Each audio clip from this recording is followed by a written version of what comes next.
तो यहाँ आकर कर्तव्य कर्म क्या है तो ये नहीं समझा तो धिक्कार है ऐसा जीना। ऐसे ही भय तो कहा कीनो जूपे चित्त देना कीन ही प्रीत पीत पटवारे सो। ये जो टाइम पास नहीं हो रहा, टाइम पास नहीं हो रहा, टाइम नहीं कटता, मन नहीं लगता, ये जो करते हो ना, टाइम नहीं कटता, मन नहीं लगता, तो ये इनसे तो सबसे अधिक अपनी रक्षा करें इन दो वाक्यों से। मन नहीं लगता, टाइम नहीं कटता। क्यों जी? आपका मन परेशान हो रहा है, आप अगर 2-4 घंटा बाद देखें तो घड़ी में अगर अभी 3:45 हो रहा है, तो थोड़ी देर बाद अगर यहाँ 2-4 लोगों का मन नहीं लग रहा तो घड़ी आगे नहीं बढ़ेगी? नहीं बढ़ेगी। तो फिर आप कैसे कहते हैं आप टाइम कटना किसे?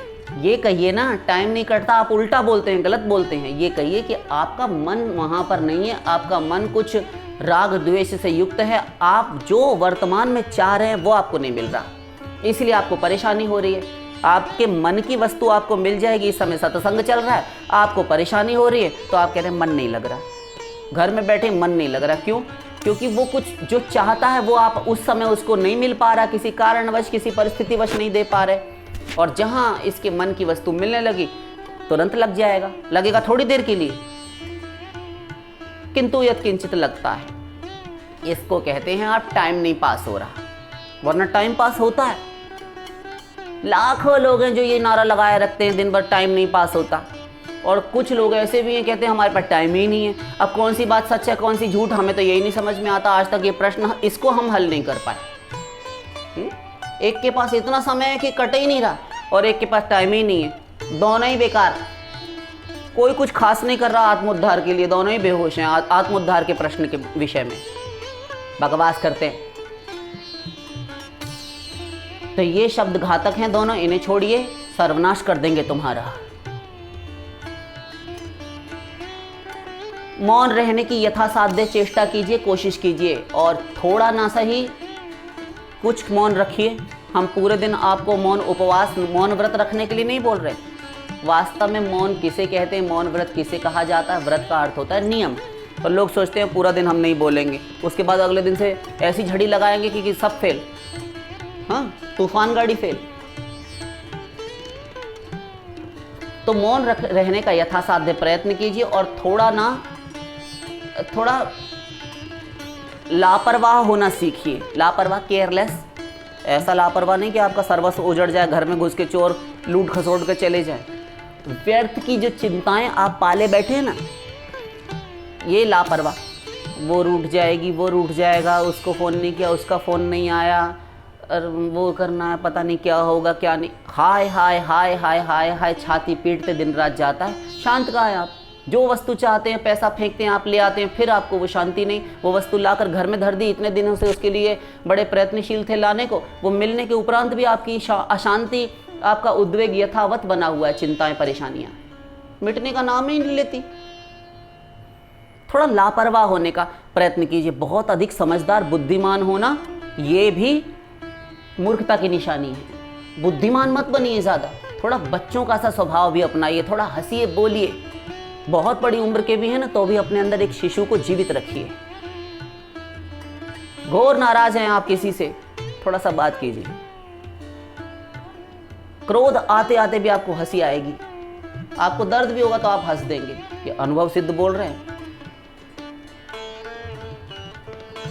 चिंता अधिक, बेकार की आपकी चिंताएं अधिक हैं, ये मत कीजिए। और अंदर एक बालक को जीवित अवश्य रखिए। ज़्यादा बड़ा होना अच्छी बात नहीं होती कि हम उम्र दराज हो गए। सांसारिक दायित्व, अपने संसार की पारिवारिक जिम्मेदारियां, समाज के, राष्ट्र के प्रति, घर परिवार के प्रति, बच्चों के, पत्नी के, पति के, सबके प्रति जो कर्तव्य हैं, दायित्व हैं, उन्हें निभाने के बाद, ध्यान दीजिए, निभाने के बाद घर में आकर स्त्री, पुत्र, गृहस्थी, परिवार, इनसे 2 प्रेम भरे शब्द बोल लिए। 10-12 घंटे के बिछड़े हुए सुबह के गए, आप आए तो बैठकर सबके साथ चाय पानी पी लीजिए। उसके उपरांत चाय पानी पिए, नहाकर फ्रेश हुए, स्नान आदि से निवृत्त होकर अब अपना कक्ष बंद कर लीजिए, कमरा बंद करके, और सबसे छुट्टी ले लीजिए। पंचायत हम पहले ही मना कराएं, घर में आकर भी किसी से नहीं, माँ बाप बेटा स्त्री पति से, अपनी सगी माँ, सगी बहन, सगी बेटी, सगे पुत्र से बात नहीं करनी फालतू। क्यों? बातें होंगी तो दुनिया की बातें आएंगी, आप अपनी आपस की बातें कहाँ कर रहे होते हैं? आप एक भी बताइए, एक भी बताइए। कोई नहीं करता, सब मोहल्ले पड़ोस की बात, दुनिया की बात करते हैं। दुनिया की बात करती है। ये खराब है, ये मत कीजिए। और कर्म संन्यास की साधना करें, चाहे 1 ही घंटा करें, 1 ही घंटा करें अवश्य। गृहस्थी परिवार में तो ड्यूटी, कर्तव्य, दायित्व तो निभाने ही पड़ते हैं अगर आप गृहस्थ में हैं। ये गृहस्थी क्या होता है? गृह में जो स्थित हो जो मनुष्य, उसको गृहस्थी कहते हैं। और आप गृहस्थी किसे कहते हैं? आप गृहस्थ का अर्थ क्या लगाते रहे इतने दिन से कि स्त्री पुरुष का संबंध जो होता है, बच्चे पैदा करना, मतलब संतानोत्पत्ति करना और केवल आजीवन खाना भोगना, कमाना, एक दिन मर जाना, 2-4 कोठी बंगले बनवाकर, इसको गृहस्थी कहते हैं। गधे हैं साहब। गृह में जो स्थित है, शेष तो घर में स्थित नहीं रहते। देखिए 3 आश्रम और बचे गृहस्थी के अतिरिक्त, चतुर्थाश्रम में तो एक बचा ब्रह्मचारी, एक हुआ वानप्रस्थी, ये तो शब्द से ही वानप्रस्थी है, वन में निवास करने वाला, और सन्यासी। ये तीनों वन में हैं, इसलिए इसको गृहस्थ कहा गया। ये 3 वन वाले हैं और ये एक घर वाला है। ये सीधा सीधा हम बता रहे हैं गंवारी भाषा में, एक गधे की अकल से। कोई भी अपड़ गंवारा घसियारा समझ जाए, लट्ठ गंवार, इसको कहते हैं गृहस्थ। जैसे स्वस्थ अपने स्व में स्थित है, बीमारी से निजात पा गया, उसी को स्वस्थ नहीं कहते।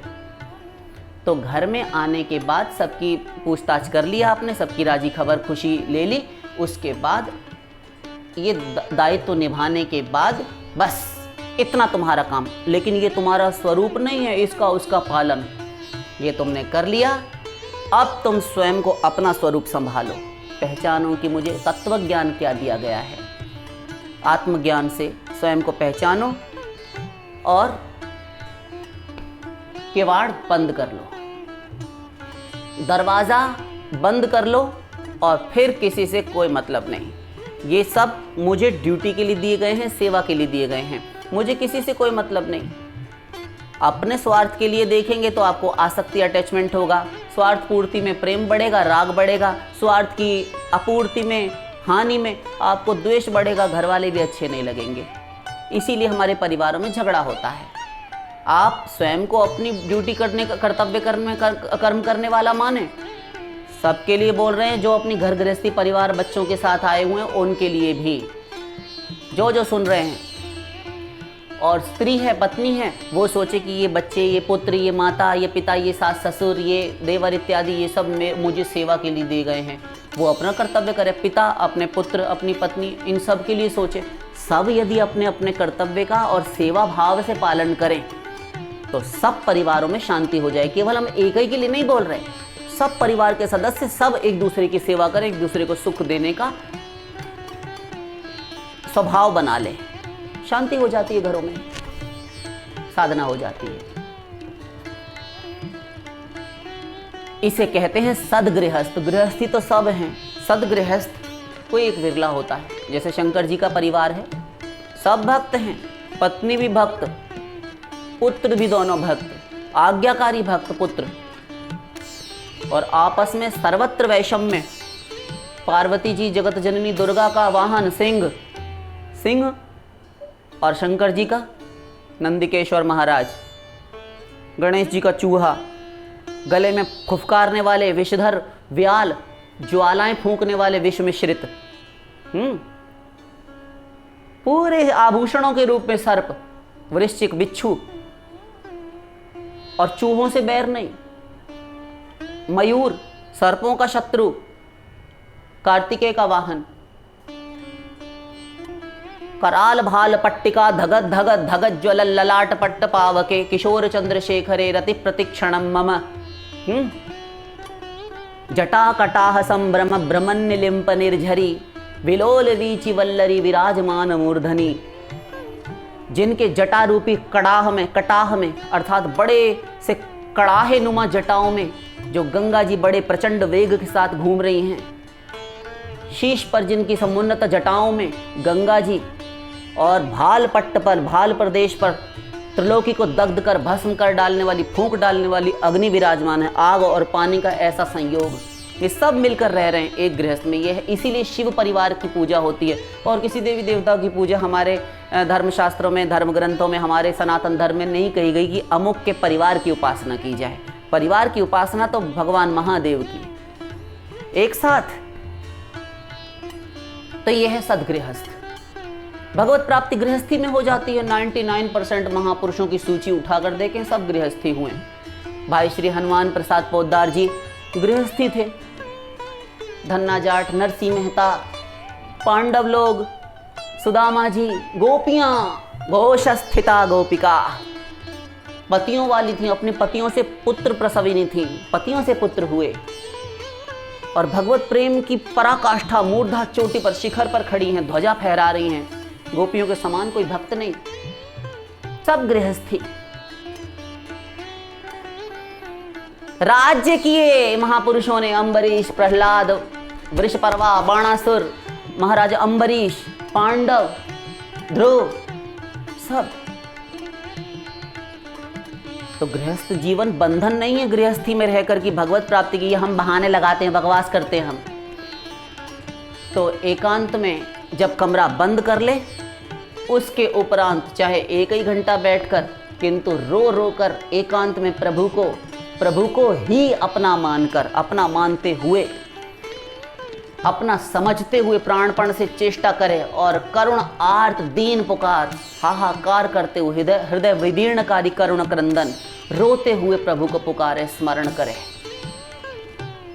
रोते हुए प्रभु को पुकारे। और प्रतिदिन ये नियम बना ले और प्रार्थनाएं करे भगवान से, अपने को अपनाने, ध्यान दीजिए, स्वयं को अपनाने, स्वयं पर अहेतु की कृपा करने के लिए, और अष्टयामी सेवा, अहेतु की अष्टयामी अर्थात कोई भी कामना ना हो, कोई हेतु ना हो, बिना कुछ चाहे ऐसी निष्काम सेवा भक्ति प्रदान करें, ऐसी प्रार्थना भगवान से करनी चाहिए। और एक एक सांस का मूल्य समझें और एक एक श्वास का मूल्य समझते हुए कि कितनी अमूल्य श्वास है। अनंत कोटि विश्व ब्रह्मांड भी आप दान करके एक श्वास पाना चाहें, अब तक ठीक 4:01 हो रहा है संध्या का, और आप अब तक जो 4 बजे से पहले का पूरा दिन निकल गया, इसका 1 सेकंड भी अगर आप मांगें और कहें कि हम इसके बदले में भगवान को अथवा यमराज को, काल को कुछ घूस दे रहे हैं, कुछ दक्षिणा इत्यादि दे रहे हैं, क्या देंगे आप? और आपका है भी क्या जो आप देंगे? और मान लीजिए दे दें तो भी आपको एक श्वास नहीं मिल सकता, इतनी कीमती है आपकी श्वास। तो ये इसका मूल्य समझे और एक एक श्वास का, एक एक क्षण का सदुपयोग करना चाहिए। मनुष्य शरीर कब छिन जाए इसका विश्वास ना करें। न श्व उपासीत को ही पुरुषस्य श्वो वेद, महाभारत। कौन जानता है कब मृत्यु आ जाए, ये वेद कहता है। को ही जानाति कस्याद्य मृत्यु कालो भविष्यति, महाभारत। कौन जाने कब मृत्यु आ जाए। लग जाओ, जब सुन पाओ कि कल्याण के लिए मनुष्य शरीर मिला है, बस तत्व ज्ञान हुआ, लग जाओ उसी समय। युवैव धर्मशील स्यात् अनित्यम खलु यौवनम, भागवत। जवानी में ही लग जाओ, अनित्यम खलु यौवनम, ये यौवन, ये जवानी अनित्य है। माँ कुरु धन जन यौवन गर्वम हरति निमेषात् कालम सर्वम, चरपट पंजरिका स्तोत्र, शंकराचार्य जी विरचित। ये कहता है काल एक निमेष, एक पलक में सब हरण कर लेगा। धन जन यौवन का गर्व मत करो कि मेरे इतने जन हैं, परिवार में इतनी बड़ी वंशावली है, मेरा इतना धन है, प्रॉपर्टी है, मेरा यौवन है, मैं जवान हूँ, मेरे में इतना बल है। कुछ नहीं। सम्मीलने नयनयोर नहीं किंचिद अस्ति। राजा भोज के पलंग के नीचे छिपे हुए तत्वज्ञानी ब्राह्मण ने श्लोक कहा था। हाँ, चोरी करने गया था बेटी की शादी के लिए राजा के दरबार में। सम्मीलने नयनयोर नहीं किंचिद अस्ति, आंखें मुंदने पर कुछ भी नहीं बचता। हाँ, इसीलिए होश में रहना चाहिए। ये सोचिए कि कब काल लाठी लेकर किसी को नहीं मारता। काल दंड गही कबहु न मारा, काल दंड गही काहू न मारा। लंका कांड, मंदोदरी रावण से कहती है, नाथ हाथ में लाठी लेकर, दंड लेकर काल कभी किसी को नहीं मारता, बुद्धि विवेक हरण कर लेता है। इस प्रकार मारता है काल। और बुद्धिनाशात् प्रणश्यति, गीता उसको पूरा कर देती है। हाँ, तो सावधान रहना चाहिए। मनुष्य शरीर कब छिन जाए इसका विश्वास ना करो। सदा भजन करो, सेवन करो भगवान का और साधना करो। सदा मृत्यु के लिए कमर कसकर तैयार बैठे रहो। जिसको तुम मृत्यु समझते हो वह तुम्हारा जीवन है। आध्यात्मिक जगत में आप प्रवेश कर जाते हैं। गफलत में, उधार खाते में, कल के भरोसे ना बैठे रहें। अभी कहा ना वेद में, न श्व उपासित, कल कल की उपासना इंतजार मत करो कब छिन जाए। जब सुधि आए तभी भली। होश में रहते हुए अज्ञान अंधकार की गहन निद्रा का परित्याग कर प्रभु प्रेम में रोना सीखो। रोने वाले भक्तों साधकों की आयु यदि थोड़ी भी हो, प्रभु प्रेम में रोने वाले भक्तों साधकों की आयु यदि थोड़ी सी भी है, अल्पायु भी हो, तो उसे कोई हानि नहीं, कोई हानि नहीं। और ऐसी उम्र छोटी भी है तो भी वो बहुत जी लिया, क्योंकि उसके संपर्क में आने, ध्यान दीजिए, उस भक्त के संपर्क में आने वाले जितने भी अन्य दूसरे लोग, जीव और प्राणी हैं, वे उनके लिए भी उसने कल्याण का पथ प्रदर्शक वह बन गया। उनके कल्याण का मार्ग भी प्रशस्त कर गया कि देखो हम इस मार्ग से गए, तुम भी यही देखते हुए आ जाना। वो थोड़ी आयु में बहुत जी लिया और पाप, दुराचार, अनाचार, दोष, अवगुण, खोट, मक्कारी, 420, धूर्तता, कपट, कुटिलतापूर्ण व्यवहार, छल कपट, व्यसन में पड़कर भगवत विमुख रहकर भगवान से यदि उनकी ओर पीठ रखकर उनको कभी ना पूछा, स्वार्थ परमार्थ ना जाना, तत्व ज्ञान हमने नहीं हासिल किया और ऐसा जीवन हमने बहुत लंबा भी पाया, तो क्या लाभ हुआ? लोहार की धोकनी भी तो सांस लेती है, कोई लाभ नहीं। ये पशु पक्षी जीव जंतु ये सब भी जीते हैं, इनका जीना भी कोई जीना है। हाथी बहुत जीता है, कछुआ बहुत जीता है, कोई लाभ नहीं। ऐसे लंबे जीवन का क्या लाभ कि हम जीवन पर्यंत विषय पंख में, विषयों की दलदल कीचड़ में फंसे धोखे में जीते रहे, ये ना जाना कि हम क्यों आए हैं, किस लिए आए हैं, यहाँ आके क्या हमारा कर्तव्य है। तत्प्राप्त्यर्थ, तत्लक्ष्य पूर्त्यर्थ, उस लक्ष्य की पूर्ति प्राप्ति के लिए हमें क्या करना है, ये शरीर क्या है, आत्मा क्या है, मैं कौन हूँ, संसार क्या है, माया क्या है, परमात्मा क्या है, ब्रह्म क्या है, जीव क्या है, प्रकृति क्या है, ये सब हमने नहीं जाना। हम इसी गफलत में रह गए कि हम खाने भोगने आए हैं। यावत जीवेत सुखम जीवेत ऋणम कृत्वा घृतम पिबेत भस्मीभूतस्य देहस्य पुनरागमनम कुतः। 4 वाक। जब तक जिए सुख से जिए और कर्जा कर कर के घी पिए, मरने के बाद शरीर जब जलकर भस्म हो गया तो उसके साथ मैं भी समाप्त हो गया, अर्थात मैं आत्मा भी मर गया, ऐसा मानता है। ये नास्तिक मतावलंबियों का मत है, ये ना माने। शरीर मरने पर भी आत्मा नहीं मारा जाता, नहीं मरता अर्जुन। तुम्हें फिर से नई योनि, नया शरीर मिल जाएगा, तुम्हें प्राप्त करना पड़ेगा इस जन्म में किए हुए पाप कर्मों के फल स्वरूप। तो यहाँ आकर कर्तव्य कर्म क्या है तो ये नहीं समझा तो धिक्कार है ऐसा जीना। ऐसे ही भय तो कहा कीनो जूपे चित्त देना कीन्ही प्रीत पीत पटवारे सो। ये सब हमने किया तो क्या किया? यदि हमने पीताम्बरधारी श्री कृष्ण का भजन चित्त देना कीन्ही प्रीत, हमने चित्त हृदय लगाकर यदि भगवान से प्रीत नहीं की, प्रेम नहीं किया। रसखानी जी कहते हैं, कहा रस खान जुपे संपत्ति सुमार महा, कहा महाजोगी हुए लगाए अंग छार को, कंचनन के मंदिरन पे डीठी ठहरात नाए, सदा दीप माल लाल रतन उजारे सौ, गंगा जो में नहाए मुक्ताहल लुटाए, वेद 20 बार गाए अरे बूझत लबार को, सोई है गंवार जे ही कीनो नाही प्यार, नाही सेव दरबार यार नंद के कुमार को। जिसने, वही सबसे बड़ा गंवार मूर्ख है, अल्पज्ञ।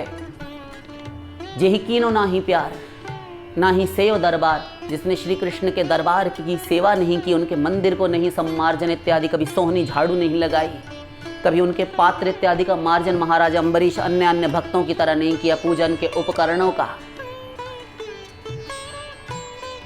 कभी प्रेम नहीं किया, ना ही सेव दरबार यार नंद के कुमार को, नंद कुमार श्री कृष्ण से भजन नहीं किया, प्रेम हेत नहीं किया, लौ नहीं लगाई, क्या किया? ऐसे ही भय तो कहा कीनो, ये सब किया तुमने, बड़े बड़े योगी हो गए, बड़े बड़े तिलक कंठी माला दंड कमंडल, और ये तुम मूंज मेखलाधारी संत साधु सन्यासी तथा कथित ये भगवा वेशधारी बनकर तुमने स्वांग प्रपंच ढोंग आडंबर किए, आश्रम बना बना कर बैठे, भंडारे करवा रहे हो, भोजन करवा रहे हो, आश्रम बनवा रहे हो, ये सब किए, कुछ नहीं होना यदि तुमने बैठकर 2 क्षण भगवान के नाम में विश्रांति नहीं पाई, तुमने भगवान के लिए आंसू नहीं बहाए और तुम 1 क्षण के लिए भगवान के चरणों में बैठकर करुण क्रंदन करके नहीं रोए, उनसे प्रेम भिक्षा नहीं मांगी, तो तुम चाहे कुछ भी कर लेना, तुम्हारा सब बट्टे खाते में गया। कुछ भी, सर्वम कुंजर शौचवत, हाथी और गधे के स्नान के समान, सब व्यर्थ। एह तन कर फल विषय न भाई।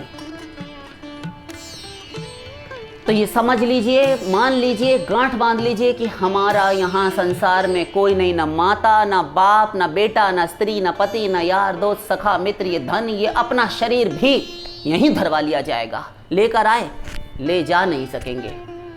तुमको ये सब वस्तुएं भिक्षा में कृपा करके मिली हैं, दूसरे देने वाला कोई और है, ये समझे रहो, तो तुम गफलत नहीं करोगे, धोखे में नहीं जियोगे कि मैं लेकर आया हूं। तुम स्वयं से कुछ नहीं बना सकते।